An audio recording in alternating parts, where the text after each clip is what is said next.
Então, Samurai, como eu falei na aula passada, nós temos aqui já essa primeira parte concluída, mas a gente pode fazer algumas melhorias aqui, certo? Primeira melhoria que eu quero fazer é isso aqui é um chamado assíncrono que faz comunicação com um servidor com API REST, certo? Esse processo assíncrono ele está sempre sujeito a falhas, certo? A gente não pode ser tão otimista de achar que isso sempre vai dar certo, porque com certeza vai acontecer casos que vai dar algum tipo de erro aqui. Então o que, que a gente pode fazer aqui? A gente pode englobar todo esse código num try catch. Então a gente coloca aqui dentro do try. Opa! E na verdade, ao invés de colocar try catch, a gente pode colocar assim: on exception. Ou seja, toda vida que aqui dentro for lançada uma exceção, esse código aqui vai ser executado. E toda vida que uma exceção for lançada, eu vou simplesmente relançar essa exceção. Beleza? Então, o que, que a gente pode fazer aqui? Esse snapshot, eu posso checar se ele vem em algum erro. Então, eu posso dizer, se o snapshot.has erro, eu sei que deu algum tipo de erro. Então, aqui, na verdade, eu vou retornar isso aqui. E eu vou retornar também isso aqui se não for nenhum estado possível. Nem esse, nem esse, nem esse. Que aí eu também vou retornar que deu algum erro desconhecido. Certo? Vou botar até aqui. Deu erro desconhecido. Porque eu não sei. Não, teoricamente não é para o código vir parar aqui. Se parar aqui, eu vou dizer que deu erro na requisição HTTP. Então, para simular um erro, geralmente daria um erro aqui se eu tivesse offline ou se o servidor respondesse com alguma mensagem de erro por algum motivo. Mas como eu quero simular, eu vou simplesmente lançar uma exceção aqui. Que é o que ia acontecer em algum desses casos que eu estou falando. Então eu vou lançar a exceção, ele vai cair aqui dentro e vai relançar a exceção.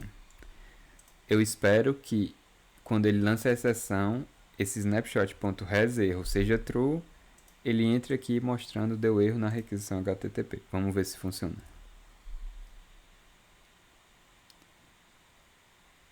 Deu erro na requisição HTTP. Show, funcionou. Então, o nosso código está mais robusto. Agora a gente faz tratativas quando dá algum erro no lado da API. Beleza? Então, já estou tratando, então eu vou tirar isso aqui. E se a gente carregar de novo e der tudo certo do lado da API, provavelmente vai dar, ele vai ficar carregando e vai mostrar a lista. Show de bola. Agora tem uma coisinha que a gente ainda pode fazer aqui, certo? É uma coisinha que eu acho interessante de se mostrar. Quando a gente está trabalhando com muito Future Builder, a gente sempre vê um código parecido com esse, ou na maioria das vezes a gente vê, em que o cara ele coloca já o retorno, ele coloca uma chamada de uma função que já retorna um future aqui. Isso não é tão legal. Eu vou explicar por quê. Isso aqui, esse Future Builder, está dentro de um método build. Se eu colocar essa chamada assim, toda vida que esse build for chamado de novo, isso aqui vai ser chamado novamente, certo? E isso não é o comportamento desejado. A gente fala que essa função ou esse método build, ele tem que ser puro, tem que ser livre de efeitos colaterais. E se eu colocar isso aqui, eu causo um efeito colateral aqui, toda vida que eu der um build. Lembre-se, o Flutter às vezes dá um build na tela sem você saber. Por vários motivos disparam um build. Então, se você colocar isso dessa maneira, você vai estar fazendo mais builds na tela. Na verdade, todo build que você estiver fazendo na tela, você vai estar fazendo chamadas a uma API REST, que é uma coisa pesada. Então, você tem que ter muito cuidado com isso, certo? Para simular um método build, eu vou fazer o seguinte. Eu vou colocar aqui, ó, um float action button. E toda vida que eu pressionar o botão, eu vou dar só um set state. Não vou fazer nada mais, eu vou dar só um set state, porque aí eu estou simulando um build. Quando eu der um set state, eu vou até colocar um print aqui, você vai ver que eu vou estar buildando novamente, certo? E você vai ver que toda vida que eu buildar, ele vai aparecer o loading, porque ele vai estar executando novamente isso. Vamos ver aqui. Ó, build, a primeira vez ele executou, beleza. Quando eu clicar isso aqui, ele vai executar o build e vai fazer a chamada de novo, porque ele entrou aqui nesse build e quando ele foi executar esse future, ele viu aqui que isso é uma chamada a uma função, então ele executou novamente. Isso é péssimo, você tem que sempre tomar cuidado com isso. Tem milhares de dúvidas no Stack Overflow falando desse caso aqui específico, certo? Então você tem que ter muito cuidado quando você usa o Future Builder para não fazer dessa maneira. Aí você deve estar perguntando, então, que maneira eu faço, certo? Então, para resolver esse problema específico, você pode fazer o seguinte. Você pode criar um future. Então, eu vou chamar de future categories. Opa. Categories.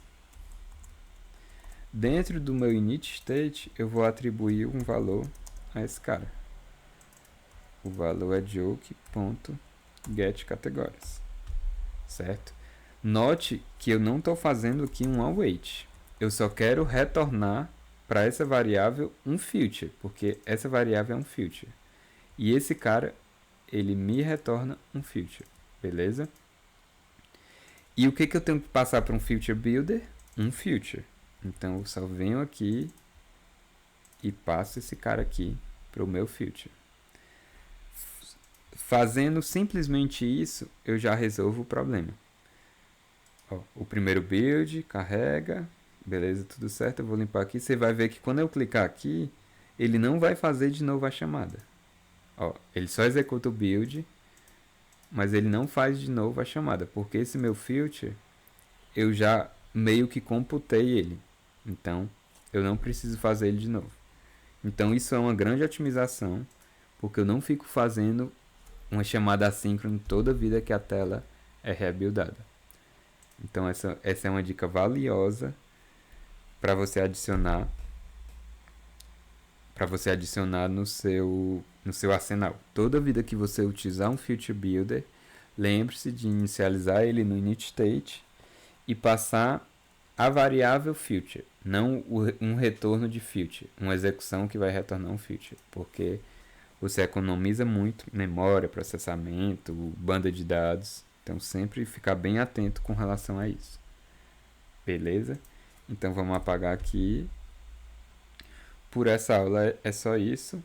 Na próxima, deixa eu tirar o botão aqui. O botão foi só para simular um build. Eu não quero ele não. Apagar aqui, recarregando. Beleza. Então, por essa aula é isso. Na próxima aula a gente vai fazer pequenos ajustes nessa tela aqui e finalizar essa tela. Talvez já na próxima aula a gente já faça o ato de clicar aqui e mostrar em outra página uma dessas piadas do Chuck Norris em determinado assunto desse. Beleza? Então é isso. Na próxima aula a gente se vê. Até lá!